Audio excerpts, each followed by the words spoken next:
On s'est vraiment posé la question de comment on peut essayer de comprendre ce paysage-là et de le comprendre dans son histoire à lui et d'essayer de comprendre ses mécanismes à un moment donné où l'homme n'était pas présent.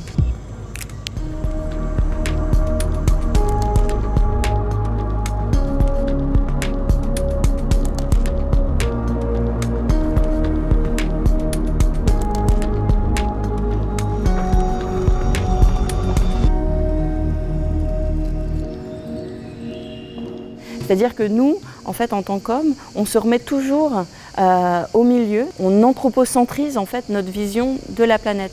Et là, l'idée, c'était de faire cet exercice qui est assez difficile en fait et assez vertigineux, d'essayer de comprendre la Terre bien avant qu'on soit là.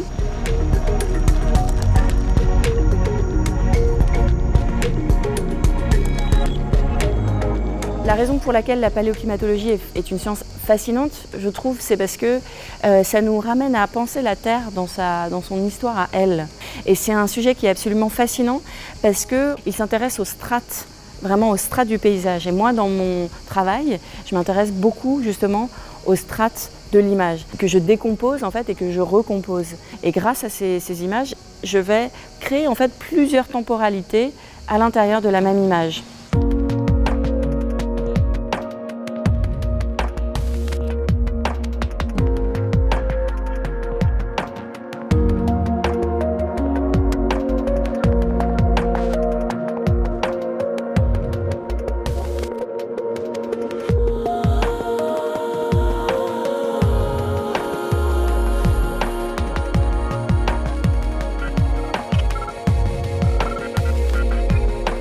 Dans les prédictions en fait, du futur, les scientifiques se demandent vraiment quel serait donc l'avenir du Sahara. Est-ce que potentiellement le refroidissement en fait, aux latitudes nord pourrait potentiellement créer en fait, une sorte de mousson qui ferait que le Sahara redeviendrait un lieu peut-être vert. Avec Maëlle Poésie, donc, avec qui j'ai coécrit Anima, on s'est vraiment posé la question de comment on peut essayer de comprendre ce paysage-là qui est très particulier.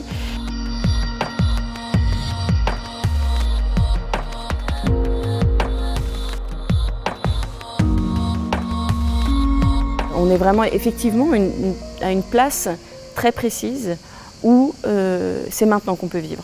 Voilà. La Terre nous propose ce moment-là. Il y a eu des moments où la Terre était complètement glacée, des moments où il y a eu des pluies de météorites, etc. Donc ce qu'on nous propose, c'est maintenant.